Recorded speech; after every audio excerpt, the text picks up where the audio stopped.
Good morning, everyone. Good morning, good morning, good morning. We have a lovely morning for us to have the launch of our Executive Breakfast Series for the 2014-2015 academic year. I want to welcome all of you to this event. I'm Marcia Keys. I have the pleasure of leading this institution, and it's a delight to welcome all of our guests and, of course, our students here this morning. A round of applause for everyone who showed up today. So I have my usual stump speech, but before I go into my usual and customary stump speech, I want to acknowledge many of our friends here this morning. We have visiting with us Herman Lamont, the Consul General of Jamaica. Thank you so much for joining me. He is from Jamaica to Jamaica, sort of like I am. I want to acknowledge our York College Foundation members and our advisory board members who are in the house. Please stand. And former advisory board members, even if you're not on right now, please. Reverend Norris, come on. You're a founder. Come on, yes, let's hear. I want to see if we have some alums in the house. Any alums? Yes, thank you so much for all of your support and the way you go out and do great things once you have left York. We have our own Leroy Comrie, former councilman, former deputy borough president, and senator-elect, who has joined us this morning. Thank you so much. We expect some other elected officials, and I'll acknowledge them when they come. And of course, there are our students in the house, York College students on this side. And you, by the way, get to ask the first questions when it's that time. So I'd like to bring to the podium, if she's ready, and just give her another minute or two, because she just took a bite of something, and so she'll need to just, get that down. So I'd like very much, we have had at York the privilege of being very, very well supported by our borough presidents. They are our champions. Of course, they're Queen's champions, all of them. And we have a legacy of great support going back to Claire Schulman, to Helen Marshall, and now the new Queen of Queens, Melinda Katz. Please join me in welcoming her.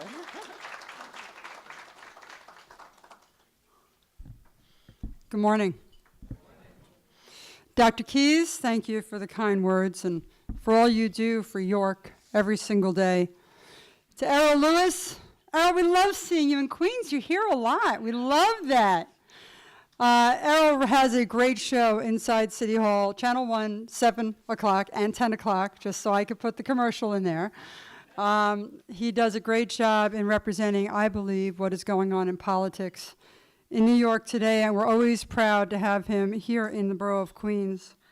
Reverend Norris, hi Reverend Norris, how are you?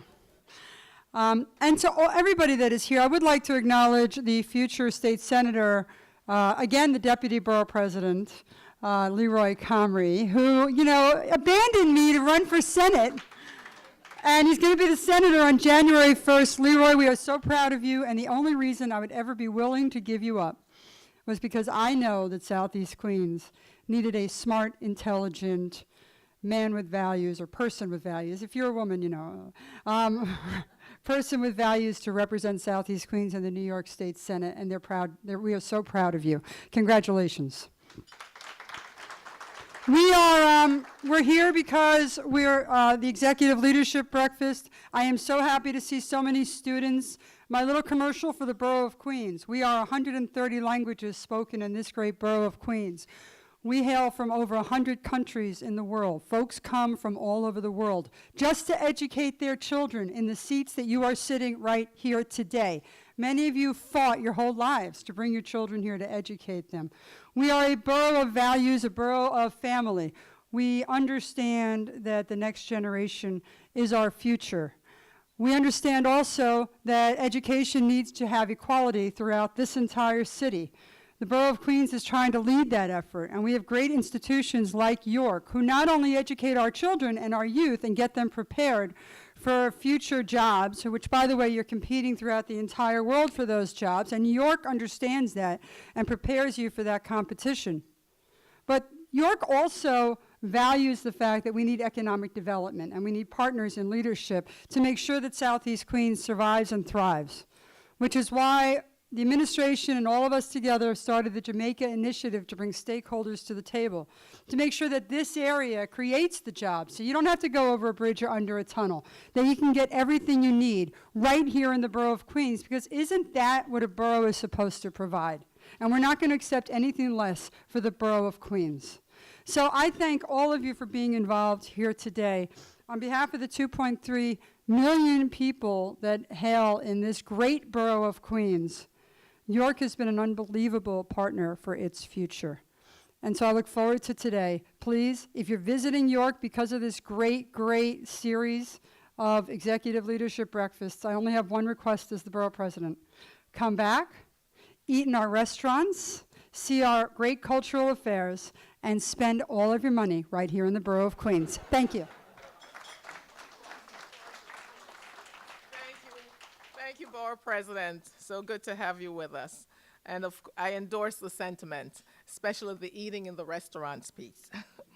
So again, welcome to you all. It's my delight to have you with us on behalf of our 204 faculty, our 8,000 students, our many part-time faculty, and our staff. I want to welcome you to this event. I also want to add my words of welcome to Mr. Errol Lewis. He's a repeat performer, if you will, here at this breakfast. And of course, he'll be more formally introduced by our own Dr. Ron Daniels, our distinguished lecturer. But I wanted to take a little moment to tell you that about 9 years ago, when I joined York, the idea of these breakfasts came up. Some wise person suggested that as we think about who we are in the community and continue to give homage to the community, that it would be good for us here at York to do some things like we see in other boroughs, where we host these sessions, providing opinion makers a platform to talk about the topics that they engage on a daily basis. And so over these 9 or so years, we have had the privilege of having a very distinguished group of people come through. Some have come to us from the city, from the political field, from the corporate world, and so on. We have had our state comptroller, DiNapoli, here, and every time I see him, he reminds me of that day. We have had former council speaker, Kristen Quinn, and we expect to have our current council speaker here sometime this year. Deputy Mayor Dan Doctoroff, David Nealman, founder of JetBlue. You know, of course, we have an affiliation with the airline industry through our aviation program here at York. Former Chancellor of the Schools, Joel Klein, Hospital CEO, Julius Wool of the Queens Hospital Center, and of course, you know that we have a number of strong allied health programs here at York, and so we were very interested to hear what he might offer us. Jonathan Mariner, the Executive President and Chief Financial Officer of Major League Baseball. As I said before, our Mr. Lewis is our first repeat speaker, and we look very much forward to what he has to say. Last time he was here with his partner, Mr. Hart, providing insights about the then general elections, and we look forward to what he will say today. I just want to close my opening remarks by bragging a little bit about who we are at York? Why not? After all, that's what presidents do, right? That's what if we don't brag about our institutions, who's going to do it? So I want to say that last year we graduated our largest class, 1,070 strong, and it was such a great day. A little bit like New York. New York, it's so nice you named it twice. We liked it so much, we did it thrice. We had 3 different commencements by school, and the students really, really enjoyed that. We hosted it over in the PAC. This fall, and many of you who are in the room will feel a real moment of honor. This fall, we renamed our Performing Arts Center, our 1,500-seat Performing Arts Center, which many of you have used over the years, in honor of our second president, Milton G. Basson, who served this institution for 20 years and whose courage and tenacity really helped to keep us strong and keep us alive during some very, very difficult years as he banded together with faculty, with students, and with the community to keep York a senior college within the CUNY umbrella. Number 3, we have received a down payment of $30 million, a very nice down payment, on building further infrastructure, building on the vision of our founders, of the Bassons and the like, our academic village and conference center, which has been designed, and that design has been aided by assistance by our own Assemblywoman Cook, who isn't here this morning, but if she does come, I'll make sure to introduce you to her. But we've got a $30 million capital down payment on that building, but we do need about another $200 million. So we'll be going up to Albany, and we hope to take some students with us as we go up to talk about the importance of that building. Well, of course, I'm not looking in the state senator-elect's direction at all. Not looking over there, no, Number 4, our enrollment is strong at 8,484 head count, up by about 2%. Both our nursing program and our social work program, and I see 2 of our fine nursing faculty in the audience, both of those programs received reaccreditation for 8 years. Very, very good work on the part of social work and nursing. And what that does, ladies and gentlemen, is it positions us to now build the master's program. So we're in a very solid position to go to the master's in social work and to the master's in nursing. Our budget is balanced, and like Susie Orman likes to say, we have a reserve, and that is good. That is good. And finally, in terms of economic development, we've done quite a bit around here at York with our SBDC and so on over the years. But we have a new opportunity here at York, and we're embracing it. It's a little different for us, but it's in the startup program, the Startup New York program, which has been launched by Governor Cuomo. York is a player in this. It is the only player in CUNY, in Queens. We have our proposal approved by Empire State Development Corp., and we are ready to accept businesses into the program. And we have a couple of key areas, including pharmaceutical sciences, logistics, supply chain, food preservation, and technology. And so those of you who are in the audience who may know of individuals who are interested in this kind of project, we are here, we are ready to do that business. The Startup New York is a very, very exciting project that could potentially bring new businesses into this area and leverage into growth.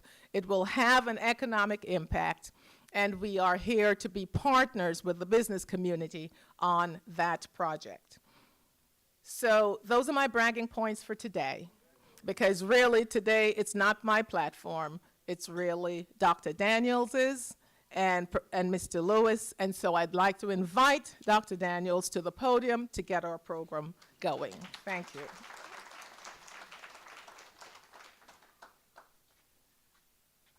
Well, we can do much better than that. Let's give it up for our president, President Cleese. What a remarkable report. Where there is no vision, the people perish. And so we're very proud to have the able leadership of our President Keys. Well, this is a remarkable moment, and I'm honored to have an opportunity to share in it once again and to do it with one of the finest political analysts we have in the country.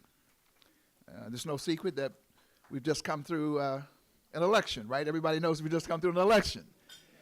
And it's a head scratcher. I used to have more hair than I even have now, but I mean, I lost some in the last couple of days because it's a remarkable occasion. And I guess the other thing that's so important about these executive breakfasts is that it connects the academy with the community. We do a lot of theoretical things in the academy, but then there's the practical side. And when we look at elections, it's very much about the practical side, about how life is governed, what the aspirations will be, how things will move forward in our society. And so to unpack this incredibly intriguing election, we have none other than Errol Lewis. And you have his biography here in front of you. I won't go through all of it. Suffice it to say that Errol Lewis is the political anchor of New York One News, where he hosts Inside City Hall. And of course, this is the nightly primetime show about New York City government and politics that features, any number of key political figures and whatever. It is a prime spot. But for me, what is most important is he's just not local, because most often we see him on CNN or we see him on MSNBC. We see him in major areas of the media commenting and providing analysis on what is happening in the political life of this city, this state, and in this country. And of course, at one point, he was also the anchor for the WWRL morning show for many years. And every now and then he would allow me to come in and just sort of sit in for him. That was a nice little thing as well. And finally, I think it's important in terms of credentials to say that he is someone, and this is important in terms of the academy because we stress this, excellence. So he holds a degree in political science from Harvard and Yale, and he earned his JD from Brooklyn Law School in 2005. So will you please welcome to the podium none other than Errol Lewis.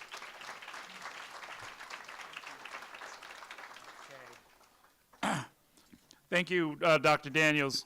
And we did indeed, both of us were at WWRL around the same time. And Dr. Daniels helped me with the rounding out of my postgraduate education in politics. This man, of course, is no slouch. Those of you who don't know him, I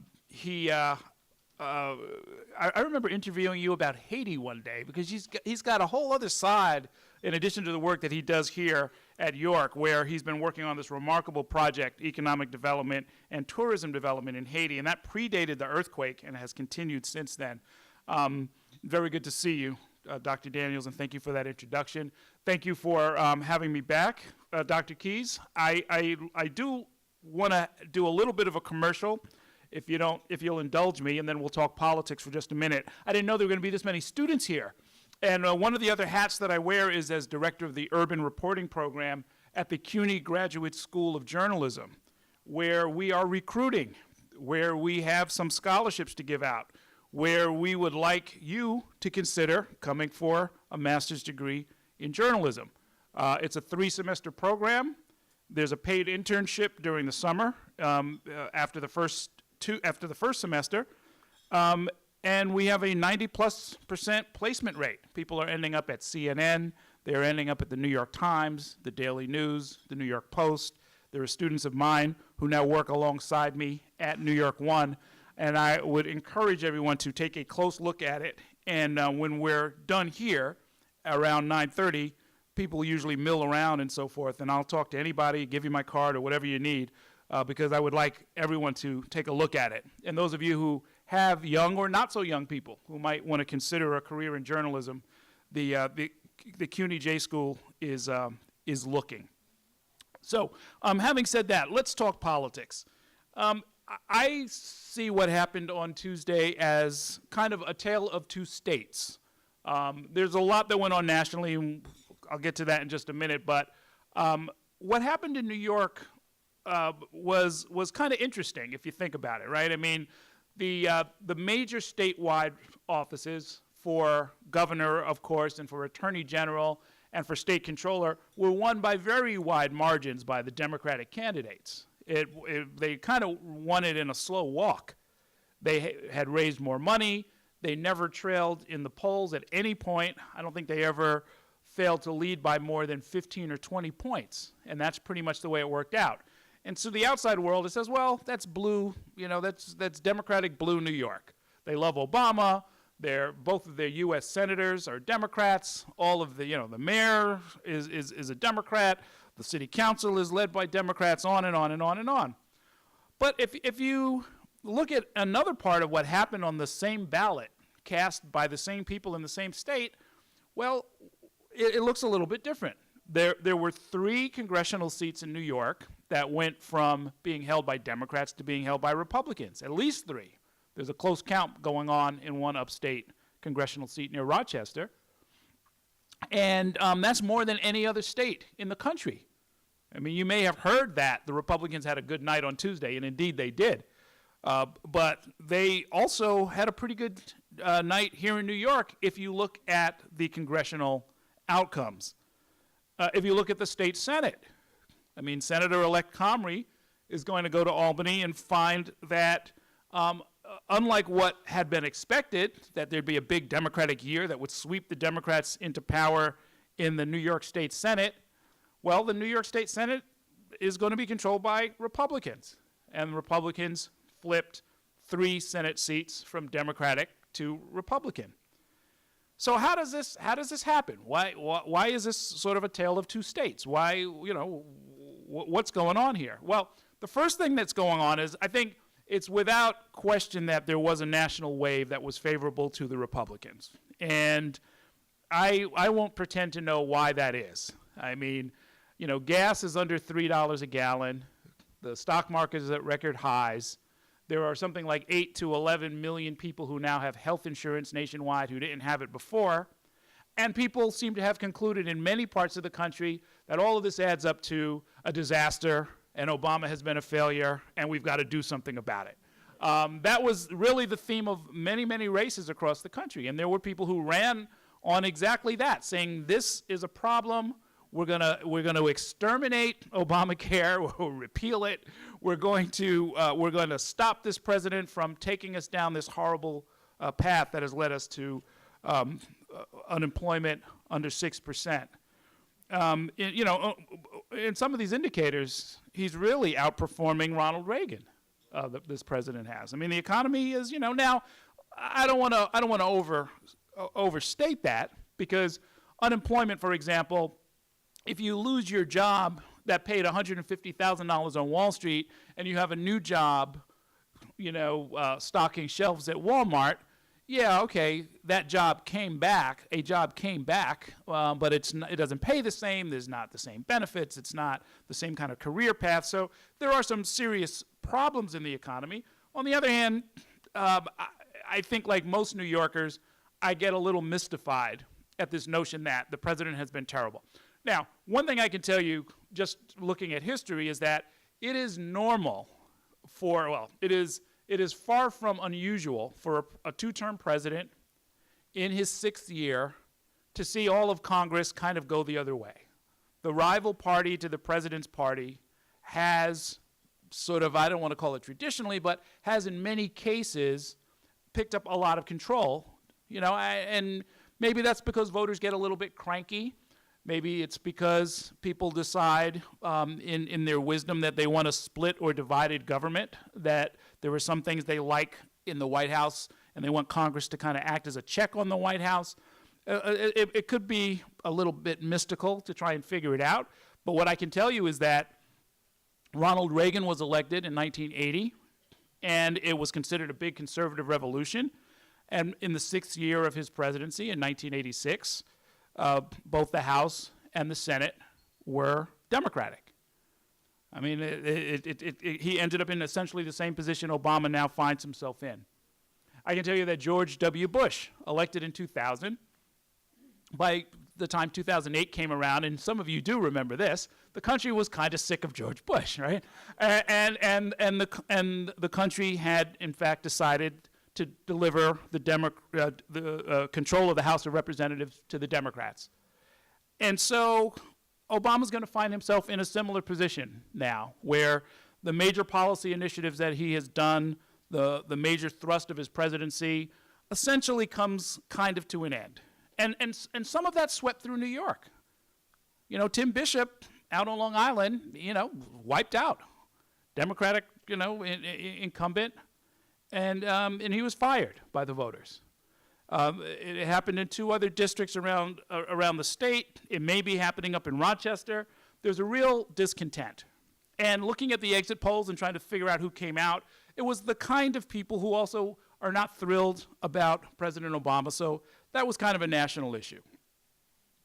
What happened, though, and this is what I want to spend most of my time talking about with you, is if we look at what happened with the state Senate, though, and this is just sort of a New York thing. Obama, you know, put that off to the side. There was something that happened that actually startled and sort of troubles me. And it troubles me kind of as a New Yorker, and it kind of troubles me as a political scientist, and it kind of troubles me even as a journalist, which is that there was a campaign that was waged pitting upstate against downstate. The Senate seats that were won by Republicans, where they kicked Democrats out, these happened in upstate districts and in suburban districts. It was non-New York City districts. And in a surprising number of cases, I saw some of the campaign literature that they were using. And what they ran on was, just like on the national level, they said, we have to stop Obama. And I was kind of like, what do you want to stop him for? They said, we've got to stop the radical policies of Bill de Blasio and the New York City Democrats. And I had the chair of the Republican Party on the show last night, and I said, well, what radical policies? They're trying to educate 4-year-olds. What's radical about that? And he gave me the kind of the usual answers about how he wanted to tax people, he wanted to raise taxes on the wealthy, and I didn't, it's a television show, and I didn't want to belabor the point about, somebody earning over $1 million a year having to pay, an additional 50 basis points in taxes. It's probably not all that radical, and they might not even miss the money. But there was this sense, and it really went even beyond that.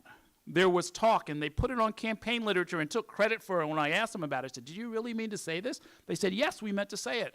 They said that the New York City Democrats want to find what they call illegal immigrants. We call them undocumented residents. Take illegal immigrants and get them the power to vote and take over the whole state, and vote and get them on food stamps and all kinds of stuff. I mean, you'd look at it, and people campaigned on this, and they put millions of dollars into it, and it's troubling on 2 levels. First, it's just not true, right? So if it's not true, as a journalist, I'm thinking, well, you shouldn't go around saying things that aren't true. Now it's my job to tell everybody that you're lying, and so there's that.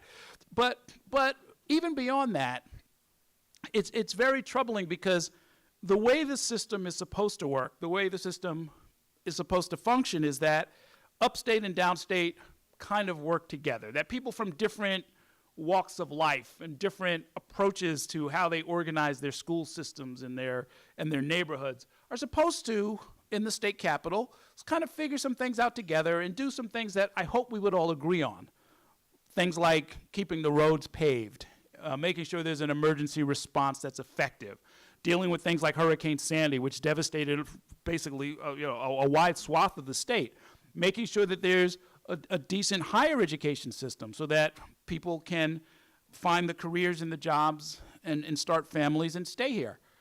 And it's so hard to do that once you do a slash and burn kind of campaign, accusing people of things that are simply not true. Now, the downstate Democrats, our friend the mayor, our downstate Democrats are not blameless in this.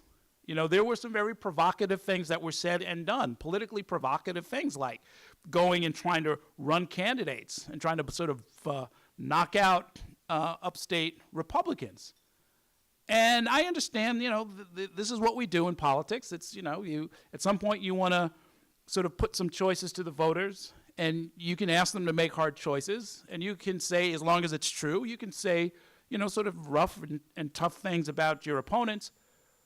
But I think what might have happened in this race is that the New York City politicians that we sort of take for granted and the positions that we hold dear, or at least don't think are all that unusual.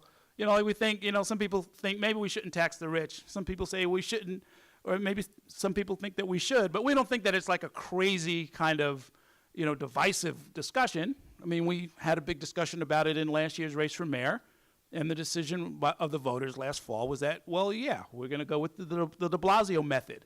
You know, you had 6 or 7 different alternatives of how you could sort of deal with the pressing problems of running the economy, funding the government, dealing with inequality, dealing with housing, and we made our choice. And I don't think most people here think that it was an insane choice. Maybe it wasn't the person you wanted, but it wasn't an insane choice. There's some people out there who think that it was an insane choice. They campaign on the notion that New York City is doing crazy radical things. New York City is trying to take over the whole state. We've got to stop New York City, et cetera, et cetera, et cetera. And it is going to be very hard to do certain things. Now, Senator-elect Comrie may disagree with me on this, and he may figure out a way to thread this needle or break this logjam. But as far as I can tell, things that people have talked about now for years that are very important, where a decision has to be made and you can't necessarily kind of split the baby in half. You know, either we're going to have hydraulic fracturing, or we're not. Either it will be legal in New York State and the moratorium will be lifted, or it won't. And I don't know that that's going to get any kind of resolution. It's going to be very hard given the kind of opposition, upstate against downstate, that kind of bubbled to the surface in the course of this campaign. I don't know what the fate of the DREAM Act is going to be now. I mean, they tried it when the Democrats had more influence than they're going to have in the coming year, in the coming session, and it failed to pass. So the notion of giving, you know, tuition assistance to people without regard to their citizenship status, you know, is it a crucial issue? Well, for some people it is. That's not necessarily going to get any attention. There had been talk about dealing with the minimum wage, which is set to go up to, what, it's going to be in the $9 range by the end of next year, $10 by the end of next year. And we know that for New York City, it probably, if 10 is going to be the statewide minimum wage, it probably ought to be at least 12 or 13 for New York City, because we have higher costs of living. The ability to do that comes out of the state capitol, comes from the state legislature. Is that going to get serious consideration? We'll see. But all of these are going to be much, much harder to even talk about, much less negotiate and sort of bring to some kind of a conclusion. The same is true for education reform. The same is true for the Women's Equality Act, you know, I mean, or at least all 10 provisions of it, some of which dealt with abortion, and where a number of upstate Republicans said, line in the sand, not going to do it, don't want to debate it, don't want to hear about it, don't want to bring it to the floor. Will it even come up for a vote? Hard to say.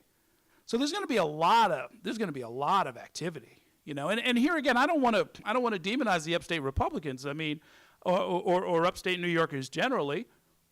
We in New York are maybe slightly to blame. You know, I mean, I think most of us, when we think about universal pre-kindergarten, know that it happened.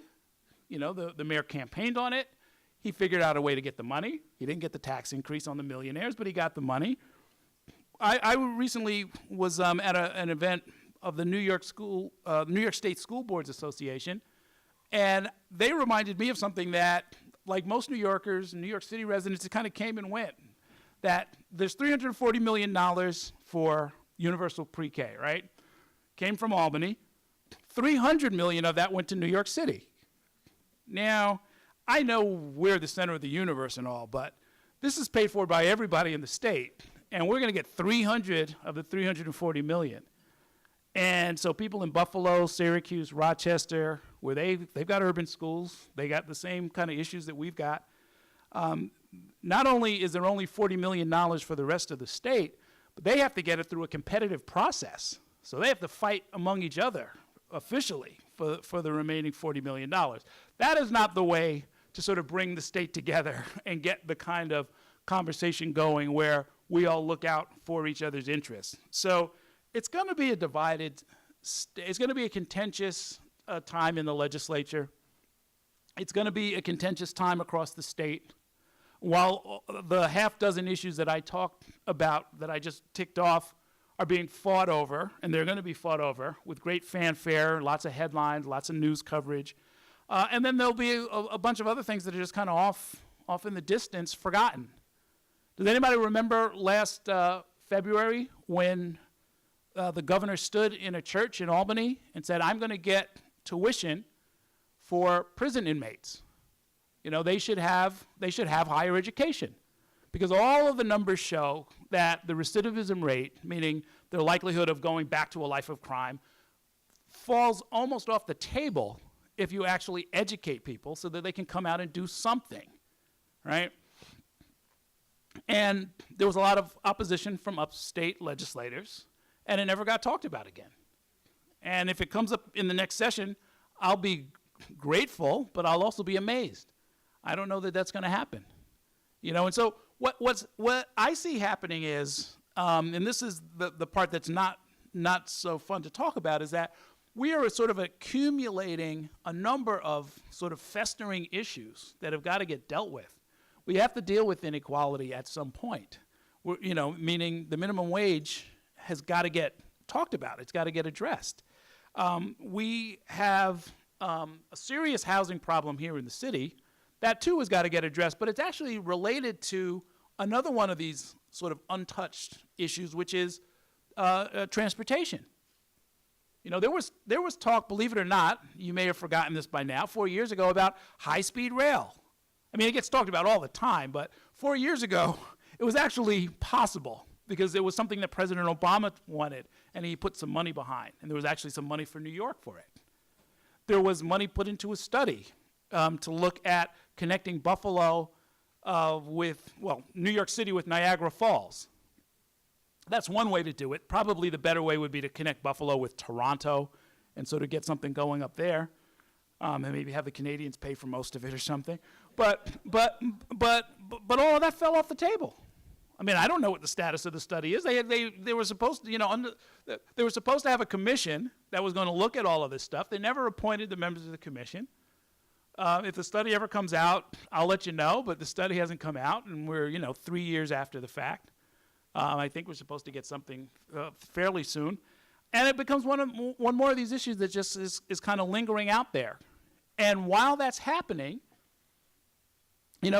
people continue to struggle along. People continue to hope for a better economy and to press forward with whatever initiatives they have. I was very glad to hear Dr. Keyes talk about Startup New York kind of starting up here. And initiatives like that are going to be really important, but we need many, many more. And as we, thank you. And we need many, many more. And as all of the fighting continues, you all know how this stuff works, right? We're New York. You know how this works. Where at some point it stops being about the issue and it starts to be more about, well, you hurt me last time, I'm going to get you back this time, And the unfortunate thing is the tools and the weapons that they're using against each other are somebody's program, Like, you talk bad about me about the DREAM Act, so I'm not going to let you have tuition for prison inmates. And that's the part of all of this stuff that, it's mind-boggling. And it is the way of legislatures. Melinda Katz knows this very, very well. She served in the city council. She served in Albany. She knows how this stuff goes. I know how this stuff goes. I've been watching this for a while now. And like I say, the wheel turns, there's the give and the take, and the voters try to figure this out and send a new cast of characters up every now and then. They'll send a Leroy Comrie there to try and straighten some of this stuff out. But it's tough. It's tough. And I guess let me just say finally that one of the things that I also see happening while all of this is going on is that people in my business, in the media, have a role. And next year is going to be a really important role. And it's going to be true not just for me and my show and for New York One. It's going to be true everywhere you look. 2015 is an unusual year, politically speaking, because in 3 out of every 4 years, there's a really big election in New York, in New York City, right? I mean, last year was the mayor's race. That was a big deal. This year, the governor's race, a big deal. 2016, which you hear about, all of the state seats, all of the state legislature will be up again, all of Congress will be up again, and there'll be a presidential race. That's a big deal. 2015, nothing. You know, there may be a couple of special elections, depending on what the courts do in certain cases. You know, some people may keep their seats, some people may have to resign or be removed. But other than that, it's going to be just kind of a politically somewhat quiet year. And that is going to be a real opportunity. And we just had a planning meeting last night, and we're going to have some more in the future. What we're going to be doing is trying to figure out how to piece all of this stuff back together to sort of undo some of the rhetoric and the damage and the division that basically came out of this last campaign, and try to find ways to explain upstate to downstate and downstate to upstate, and talk about the issues in a way that is sort of free of the political payback and the pettiness and all of the rhetoric and the inaccuracy, and try most of all to get the information to the people who need it the most, who are the voters and the public. Because if it's not already clear to people, and I'll say it took me a while to sort of figure this out and to sort of see this over the years, is that really, in the end, the people do lead the process.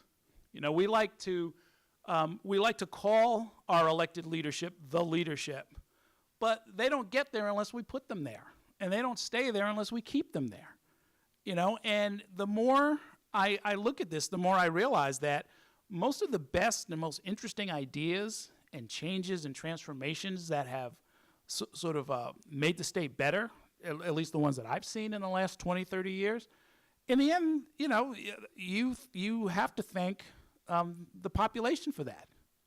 There are individual shining stars who stand out and who do amazing things, but somebody had to hire them. Somebody had to promote them. Somebody had to keep them in place. And that's what all of us do.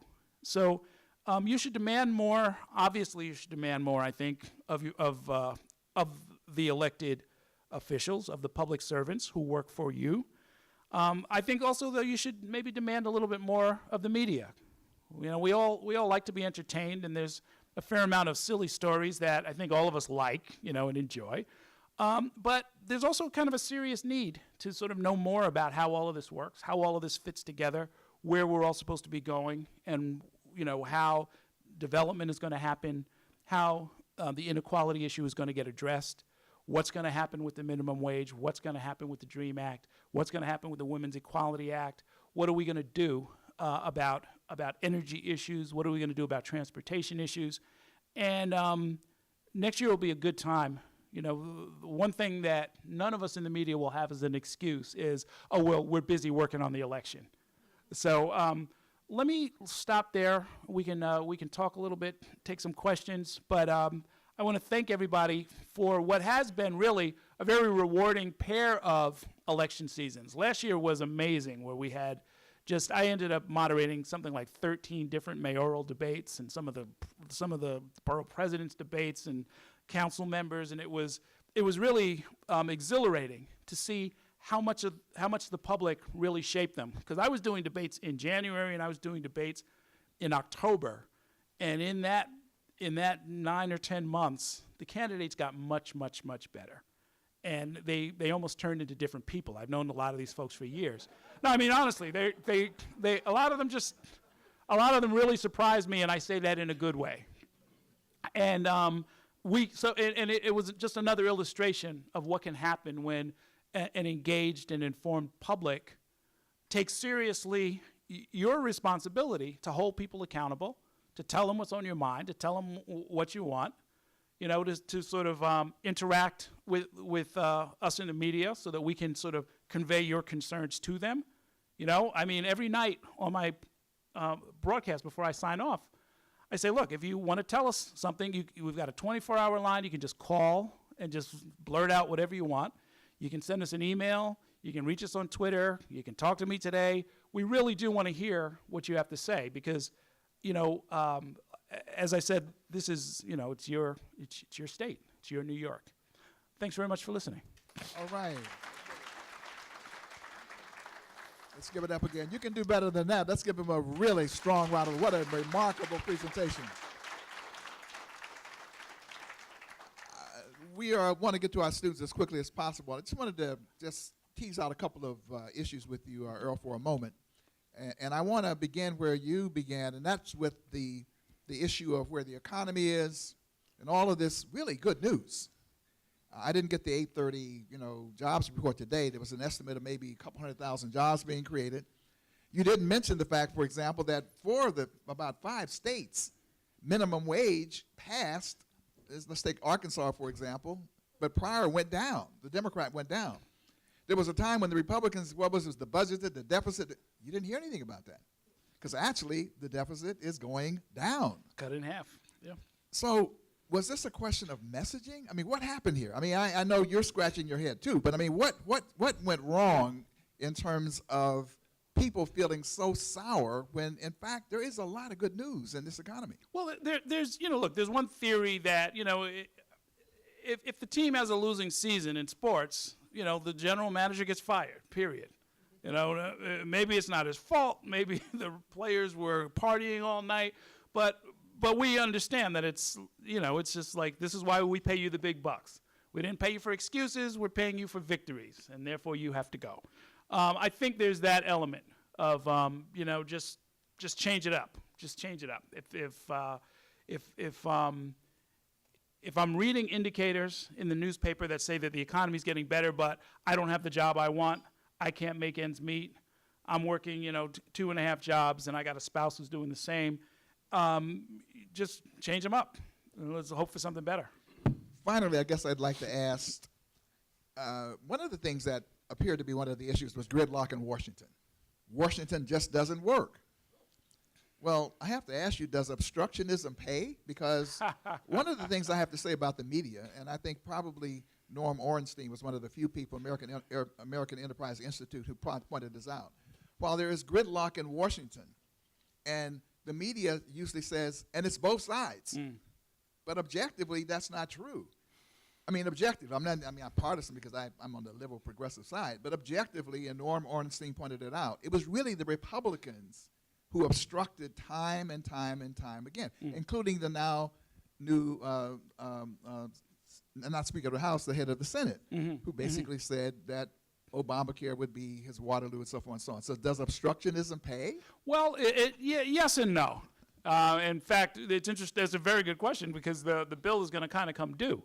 As you correctly point out, Republicans in Washington have made a great show of saying we're going to stop the president, right? So Mitch McConnell, who's going to be the new Senate Majority Leader, said his number one priority was to make Obama a one-term president.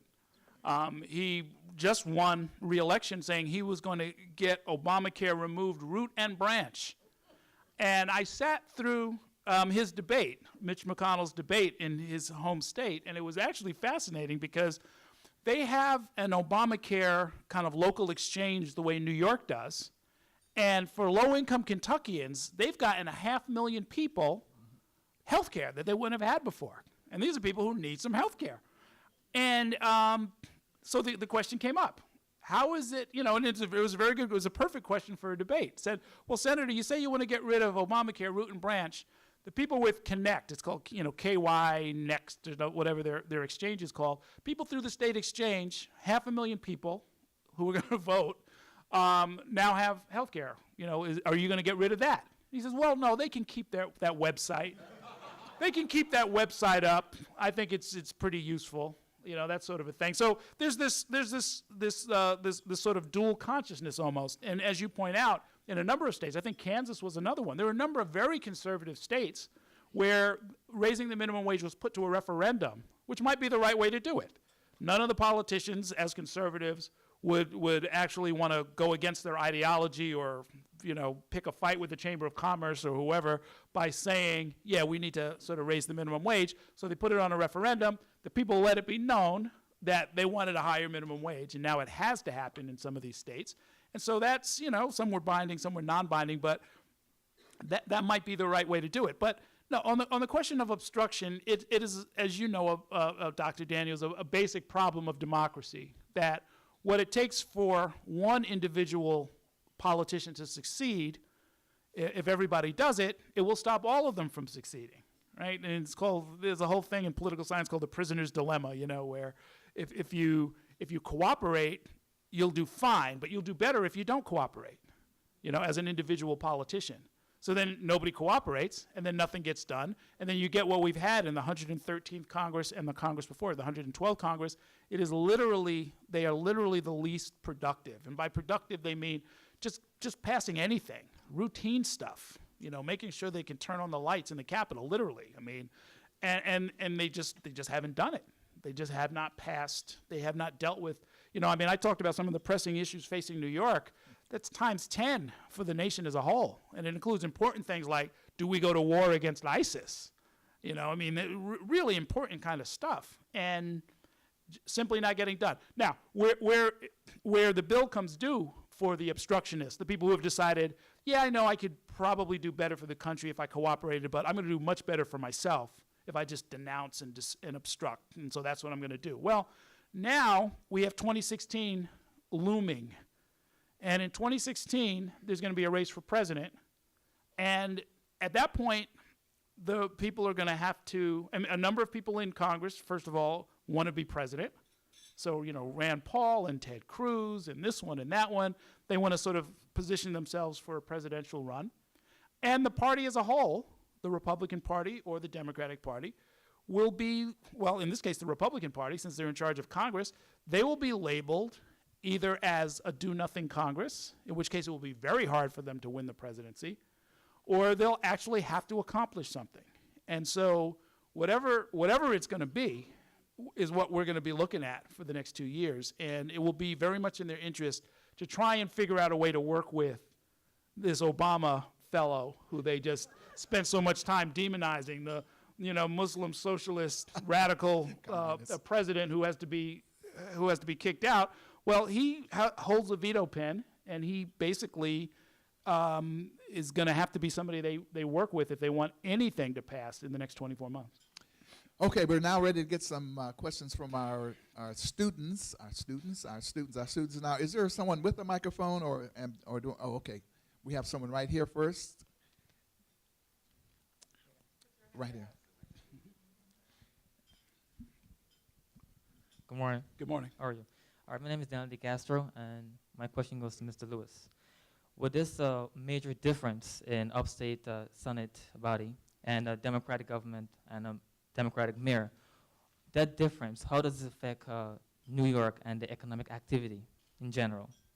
Oh, it's profound. It's profound. I mean, if the upstate economy is going to, if the economy in general is going to come back, especially upstate, and upstate is in crisis. I mean, if you ever get a chance, you should drive up through the Catskills at least. If you ever get out to the southern tier, the North Country, it is some of the bleakest. It's beautiful, but it's bleak. You see people who are clearly struggling. You see little towns where half of Main Street is boarded up. If it's gonna come back at all, they're gonna have to come up with some ideas. And Governor Cuomo has tried a couple of different things, but it's really just kind of he's still looking for ideas, frankly. They have like the yogurt summit. We make more yogurt in New York than anywhere else. We have all the dairy farms upstate. A yogurt summit to talk about branding and marketing yogurt. Well, that's not going to do it. They need a lot more jobs than that. There's talk about something like high-speed rail, which I personally think would really be the way to go. But that has bogged down. And again, we're not hearing very much about it. He did one thing, and I would encourage actually all the young people in particular, and this might sound like treason as a New York City resident, but I was just in Buffalo for one of our debates, and I couldn't believe what was going on up there. I mean, cranes everywhere. there's a program called the Buffalo Billion, where the governor basically dropped $1 billion in Buffalo and Western New York and said, you all figure out what you want to do with it, but here's what we're going to do. And he gave them incentives to actually cooperate. The jurisdictions always fight with each other up there, just like we do down here. And that works. You know, I mean, when it comes to the economy, if you do it right, my sense is that it's one of those problems where throwing money at the problem actually can fix it. And if they can get the wherewithal and the cooperation to do that without too much squabbling, I think there are some possibilities there, but it's very, very tough. When I say check out Buffalo, it's for the following reason. The mayor of Buffalo told me that they're doing some development near one of their health centers. And he said homes had been going for $20,000. You could buy a home for $20,000. And that the price has shot up to like $160,000. And I'm still thinking, that still sounds like a bargain to me. You know, if the lights come on, I mean, you know, that's pretty good. So the cost of living is, you know, the cost of living is different up there. You know, the downside is the winter, and you know, you're in Buffalo, but it's worth looking at. It's worth looking at. I went up there. We walked around. We walked over to Dinosaur Barbecue. I mean, you know, it's a big city. It's a nice place. Okay, we're going to take two more, but we're going to take them together and then let Earl answer them. Let's take one on. Let's take one here. No, I want students. We'll take one here and let's get one on this side. Anybody on this side? Any students on this side? Students. You have to be a student. You can the adults. I mean, not adults. Older folks can talk to them later or whatever. Hi. Good morning. Good morning. So this past election cycle, most of the senators, most of the congressmen on the Democratic side didn't really embrace the president. They didn't embrace their accomplishments in Congress. You mentioned that the economy is starting to improve, jobs rates are improving, and they really shied away from the president. Do you think if they didn't do that, they might have fared better? Hold on. We're going to get one more question, Yeah, okay. and then we can answer both of them. Okay, Another, good. another Yes, question good from a idea. student on this. Another student. Student of life. Student. Okay. Go ahead. Go ahead.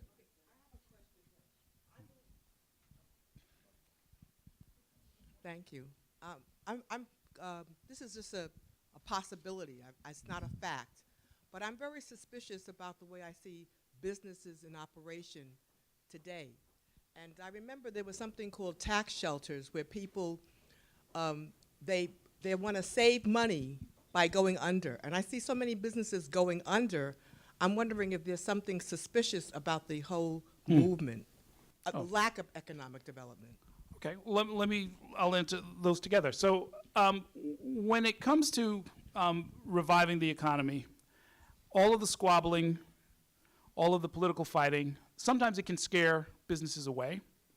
Sometimes it can just, right now we are in the middle of trying to figure out if there's going to be casino gambling in New York, probably, and they're getting ready to allocate the licenses. There's a very interesting story worth reading in the New York Times today about the experience of existing casinos. And what happens is the estimates don't seem to work out as well as people expect. There's this effect of them cannibalizing each other, and meaning there's only a certain number of gamblers. I think probably most people here are like me. You might go maybe once or twice a year, maybe, if it's a business trip. Spend a couple $100 and then you're done with it. We're not the ones that the casinos need. The ones they need are the ones who come, you know, like every other weekend, you know, and make it like a lifestyle thing, you know. I mean, I don't want to offend anybody here, but those are the ones who actually, you know, pay for the casinos. And by the way, it's the losers who pay for all those nice casinos. It's not the winners. There's only a certain number of those people in a given region. So it used to be only Vegas and Atlantic City. Now you can go to Pennsylvania. Now you can go to Massachusetts. Now you can go up to Connecticut, which I have done. It's not that long of a drive. You know, you can do it, and so so it's not really sustainable economic development. And here again, they're going to have to sort of get together, sit down, and figure this out. Now, why do people run against the president or run away from the president? I have no idea. Honestly, I have no idea. I mean, it's partly a function of the map, honestly, at the national level, because the president was never popular, for example, in Kentucky. Never. I mean, he practically didn't campaign there in 2008. Hillary beat him like a drum in the primary in 2008. He didn't bother to campaign there in 2012. He lost by something like 30 or 40 points. They just don't like him. He knew that they didn't like him. He just stayed away from there. So in that particular case, that would be true. The same is true in some of the other former Confederate states. In Arkansas, he was never all that popular. That was always going to be a bit of a stretch. They sent Bill Clinton down there. It didn't turn out to be good enough. In New Hampshire, though, the Democrat did win. And it wasn't necessarily because she embraced him, but she certainly didn't run away from him. So it becomes sort of a function of the map, whether or not you sort of embrace the president or not. I personally think that, people value authenticity, and that you can sell even an unpopular position by doing what I think it was Ed Koch who used to say, if you agree with me on 7 out of 9 proposals and you're going to vote against me because of those 2 where we disagree, you're crazy. You're Ed Koch, you're crazy, but it was authentic. And it made sense because we make these kind of choices all the time. We go in the supermarket all the time. You say, well, I want this is better, I can't quite afford this. We're very good and we're adept at all of that. And then somehow the politicians come and it's sort of like, well, are they a Republican or a Democrat? And beyond that, I don't want to inquire into anything else. So I think they made a mistake. Now, there's another point of view, I should mention, that says that the wheel is going to turn in 2 years anyway. And this gets back to being a function of the map. There are going to be something like 24 Republican U.S. Senate seats that are up for grabs in 2016 and only 10 Democratic ones. So the Democrats are already sort of planning. They say, okay, you have the majority now, we're going to have the majority in 2 years when there's a presidential race, and we'll go through all of this all over again. So that's part of it. As far as businesses, you're suggesting that there's something sort of improper about taking, sort of tax breaks by going under. I'm not aware of that happening. I don't think people need any extra incentive to go out of business. It's tough to keep the doors open on most businesses. It's been especially hard as we struggle out of the recession. And tax breaks are available without doing something drastic like that, because of things like Startup New York, where your tax bill will essentially be, all but wiped out if you come and do certain things. And those things are not all that difficult. Okay, let's give it again for Errol Lewis. Errol Lewis. Okay, very good. Thank you. Earl, it does help sometimes it helps if you remember whether you voted for a president or not, right? We had one candidate in Kentucky who couldn't remember or refused to say that. Again, for Errol Lewis, a great presentation. Let's give it up again for him. And now let's welcome back to the podium our President Marcia Keys. I think she has a presentation. Thank you so much, Ron. And once again, ladies and gentlemen, Errol Lewis, thank you so much. We have a little presentation. May we have a couple of students come up and help us with it, please? We have a little gift for you. So a couple of York students, the people who asked the questions. Are you still here? I think they left. Okay, I think this lady is still here. So why don't you, one of your students, Professor Forrester, name one of your students over here, would you please? Oh, he's gone. Would you come up and help me with the presentation? Okay, thanks a lot. Come straight up. Sure, good. What's your major? Accounting. Good, thanks. It was a nice question. So we have a little gift. So would you present it, please? Oh, good. Right, good. Thanks very much. Good, and get a little picture. Stay for a picture. And you're running off to class, right? Yeah. Okay, so get back to